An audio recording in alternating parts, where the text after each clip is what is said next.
In 1933, a film crew headed towards fame set sail towards a mysterious island and a century of kaiju media. Upon the island, they met the mighty Kong, who would soon meet his unfortunate fate at the hands of cruel humanity. 21 years later, another king would rise, Godzilla, king of the monsters. Both quickly rose to fame, igniting a new era of monster media. However, as many kaiju films as there are, no kaiju has been able to usurp either of these two as the kings of kaiju media. Why are they such enduring characters that no other movie monster could replace them? They share many similarities that make them appealing and enduring movie monster stars throughout their near century-long history. One of the reasons for this is their strong ties to allegory and themes that ring eternal. In the case of Godzilla, it is the strong nuclear allegory of humanity messing with nature, producing disastrous and often deadly consequences. Nothing sums up the disaster of the basic disregard of nature that comes with nuclear power, such as Tokyo bathed in a sea of radioactive flames, left behind by a giant monster bigger than any skyscraper Tokyo possessed at the time. A clear reminder of Hiroshima.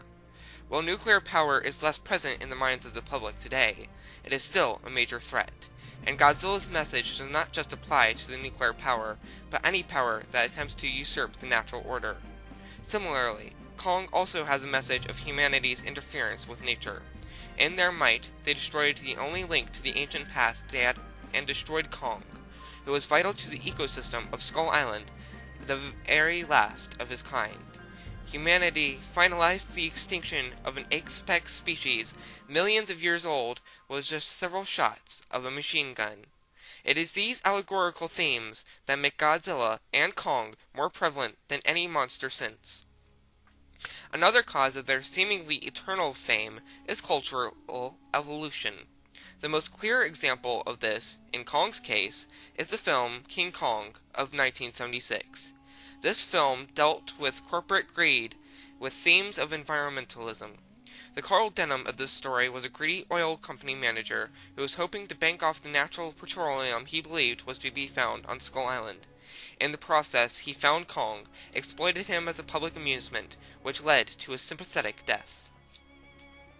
These resonant themes were particularly important to 1970s America, as it moved into a political era where large corporations, especially oil companies, were viewed as corrupt.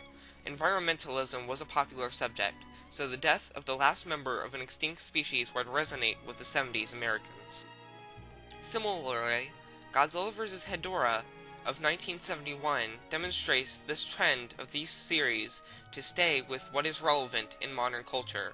In that film, Godzilla fights a monster that is a result of pollution, a hot topic of that era.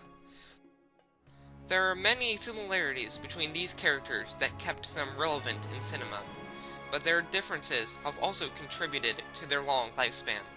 King Kong films are, for the most part, retellings of the original film, a film so beloved that people will continue to fall in love with the same story all over again. As for Godzilla films, they continually branch out to different stories, different daikaiju, different characters, and even different roles for Godzilla to play.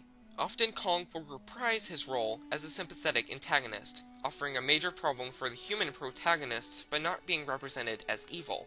As for Godzilla, ever since the film Ghidorah the Three-Headed Monster, he has alternated between unwilling protagonist, complete antagonist, willing protagonist, or a simple force of nature that will either aid or attack humanity, depending on their stance.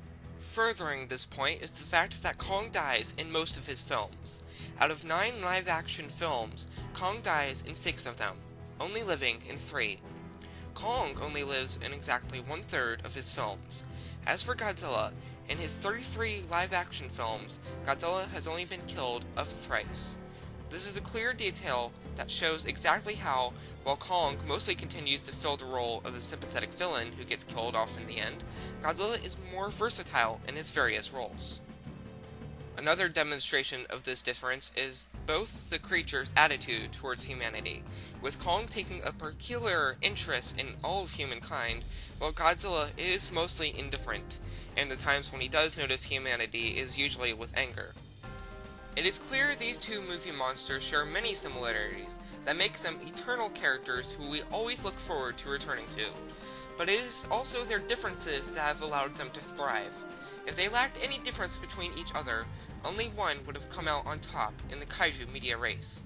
And it is these differences that allowed these characters to live long enough to fight each other and shove trees down each other's throat on 2 separate occasions.